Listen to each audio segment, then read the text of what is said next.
नमस्कार, मैं मेघा सिंह स्वागत करती हूं आपका न्यूज़ 18 के डिजिटल प्लेटफॉर्म पर। नौकरी पेशा हैं या बिजनेस करते हैं, सभी के लिए इनकम टैक्स रिटर्न भरने की शुरुआत हो चुकी है। 31 जुलाई से पहले आपको आईटीआर भरना ज़रूरी है।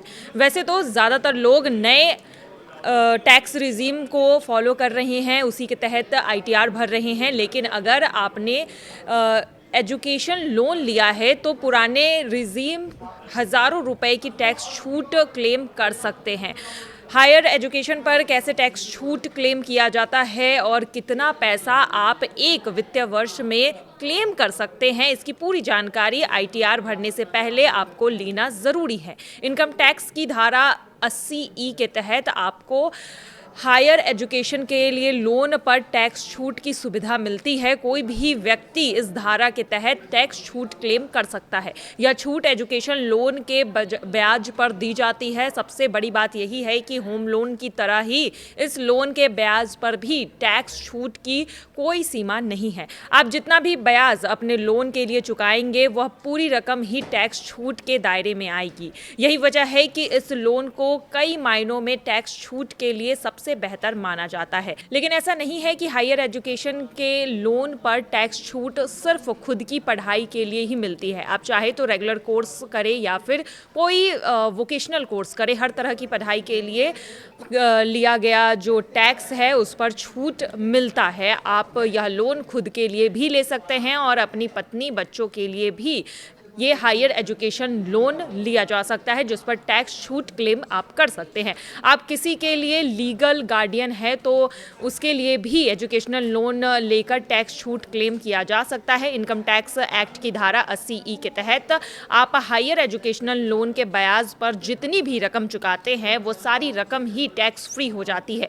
एक साल के अंदर आपके ब्याज के रूप में जो भी रकम चुकाई है आपने, उसे पूरी रकम को आप आईटीआर भरने समय टैक्स छूट के लिए क्लेम कर सकते हैं। हालांकि यह ध्यान रखने वाली बात है कि लोन के मूल्यधार पर आपको कोई भी टैक्स नहीं, जो टैक्स में है, छूट नहीं मिलेगी। यह छूट सिर्फ ब्याज पर ही क्लेम किया जा सकता है।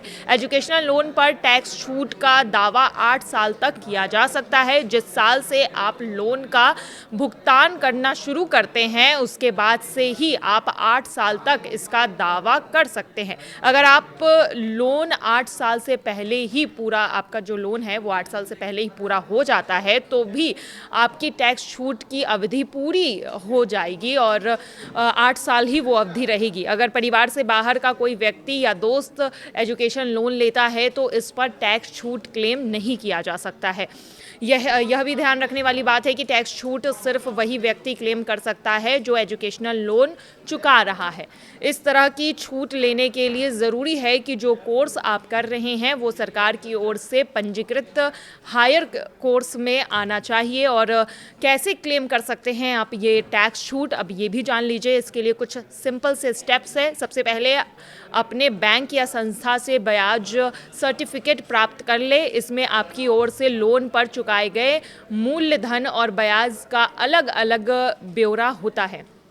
आप अपने आईटीआर फॉर्म में डिडक्शन अंडर चैप्टर 6A के ऑप्शन पर जाएं और ब्याज की राशि भरकर टैक्स छूट को क्लेम करें। आईटीआर में इसकी जानकारी देने के साथ ही ज़रूरत पड़ने पर आपको ब्याज का सर्टिफिकेट भी वहां लगाना पड़ेगा। तो ये कुछ सिंपल स्टेप है जिसकी वजह से आप अपने टैक्स में कुछ बचत कर सकते हैं। अगर हायर एजुकेशन के लिए आपने लोन लिया है तो उस पर जो ब्याज आप दे रहे हैं उस ब्याज पर आपको सरकार की तरफ से टैक्स में राहत मिल सकती है। तो अगर आपने इस तरह का कोई लोन लिया है तो जल्दी इस पर अपना टैक्स क्लेम कर ले, आईटीआर भर ले और टैक्स में राहत पा ले। फिलहाल की खबरों में आज के लिए बस इतना ही।